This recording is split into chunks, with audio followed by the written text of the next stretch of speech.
अंचल कार्यालय में व्यवस्था कभी सुधरने का नाम नहीं ले रहा है। ये तो सरकार से पूछना चाहिए। और सरकार रोज बोलती है कि न रिश्वत लेते हैं, न रिश्वत देते हैं, न फंसाते हैं, न बचाते हैं। तो निश्चित रूप से सरकार नंगा हो गई है। और सरकार से जनता जानना चाहती है कि आखिर किसान हर जाति और धर्म के लोग हैं, वो परेशान हैं, तो परेशानी कब तक ये झेलता रहेगी किसान। और सरकार से सवाल करती है और सरकार हाथ पर हाथ धरकर बैठी हुई है और जनता के गाढ़ी कमाई का पैसा लूटने का काम करिए। अंचल ऑफिस लुटेरे का, ज़्यादातर लुटेरों का वो अड्डा हो गया है। और एक कर्मचारी 5-6 लोगों को पिए रखता है और उसी से वसूली पूरा करता है। इसलिए मैं चाहूँगा कि सरकार इसको देखे। और किसानों से जुड़ा हुआ मामला है, यह देश किसानों का देश है और किसान ठगे हुए महसूस कर रहे हैं।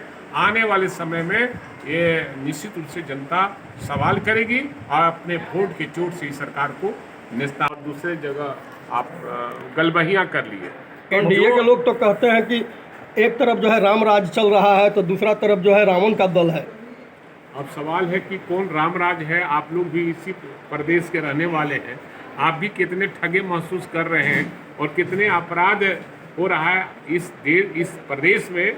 हर व्यक्ति अपने आप को असुरक्षित महसूस कर रहा हो, चाहे वो पत्रकार भाई हो, जनप्रतिनिधि हो, चाहे वो किसी तरह का जनप्रतिनिधि, चाहे एमपी हो, एमएलए हो, और चाहे वो छोटा मोटा जनप्रतिनिधि हो, और दुकानदार हो, व्यापार करने वाला लोग है, चाहे हर तबके के लोग हैं। हर व्यक्ति अपने आप को, महिला हो पुरुष हो, सब लोग अपने आप को असुरक्षित महसूस कर रहा है। इसलिए सरकार को जितना जल्द हो जनता भगाने के फेरा में लगी। नीतीश कुमार के स्वास्थ्य को लेकर राजद देखिए, नीतीश कुमार जी बीमार चल रहे हैं और 2-4-5 आदमी इस प्रदेश को चला रहा है, पदाधिकारी और नेता, और प्रदेश का गाढ़ी कमाई का पैसा लूट रहा है, गलत काम करा रहा है और जैसे तैसे पोस्टिंग कराकर पैसा वसूली कर रहा है। अंबानी की जो मकान बनी हुई है अट्टालिका, वो वक्फ बोर्ड की ज़मीन पर है, उसको बचाने के लिए ऐसा संशोधन लाया गया है। इसमें कितनी सच्चाई है? ये तो जांच का विषय है, इसके बारे में हमें जानकारी नहीं है।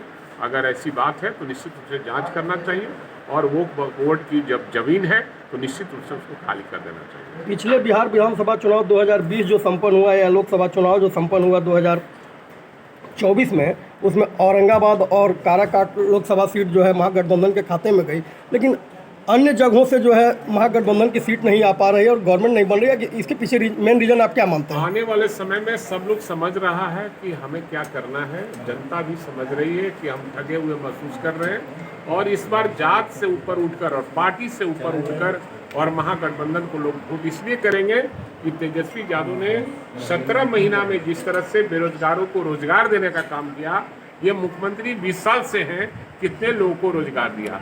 उन्होंने आया तो रास्ता बताया और रोजगार मिलना शुरू हुआ। पटना में आए लेकिन अलग थलग रहे, क्या लग रहा है कि चुनाव में कुछ अलग थलग की राजनीति चलेगी? नहीं, महागठबंधन एकजुट है और कहीं कुछ नहीं है।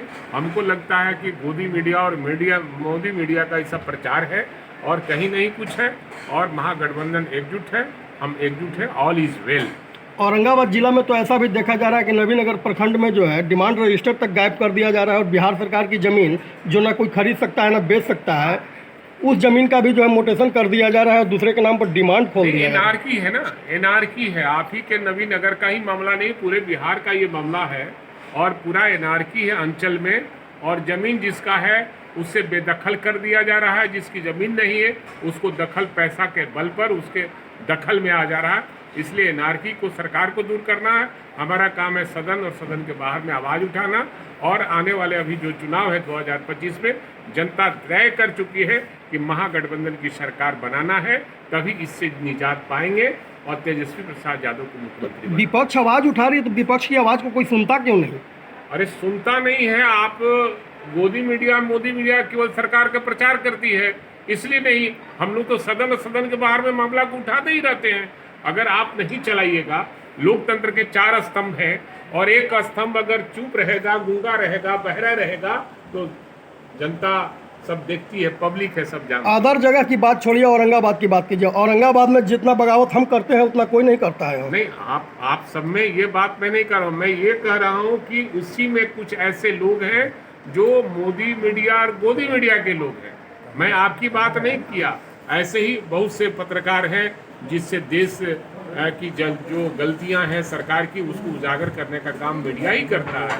मैं ये नहीं कह रहा हूँ, मीडिया को मैं धन्यवाद देता हूँ, वैसे मीडिया कर्मियों को जो सरकार के और जनप्रतिनिधियों द्वारा जो गलत काम किए जाते हैं उसका उजागर। जिले में लगातार होती रहती है। अब देखिए, जो विधायक गायब रहते हैं, पार्टी को देखना है, कौन गायब रहते हैं, नहीं काम कर रहे हैं, वो पार्टी देखेगी। होना चाहिए कि काम होने वाला, काम करने वाले लोग हैं उसको निश्चित रूप से बधाई देना चाहिए। जो लोग काम नहीं कर रहा उसके खिलाफ में मुहिम चलाना चाहिए। राजद की लुटिया डूब, उसका समीक्षा आप लोगों ने किया? ये सारी समीक्षा हो गई और 2025 में चुनाव आएगा, आप देखिएगा। आपकी अगर ईमानदारी से प्रचार हुआ तरीके से तो निश्चित रूप से हमारी सरकार बनेगी। औरंगाबाद में ही आप ही के जो 6 में 6 हम 6 और 6 में 6 रहेंगे। ये समीक्षा की चर्चा इस सब में नहीं दिया जाता है, वो गुप्त होता है। कांग्रेस के मौजूदगी में जो है, राहुल गांधी की मौजूदगी में भगदड़ हुई, इससे मन में आप क्या कहेंगे? देखिए, बड़ी पार्टियां में भगदड़ कुछ होता ही रहता है, ये सब बहुत बड़ी बात नहीं है। तिल का तार उसको किया गया है। तो मीडिया में तो खबरें चल रही है प्रमुखता से। अब अपनी बात को आप रखिए। आप पूछिएगा, उतना ही बात बोलेंगे।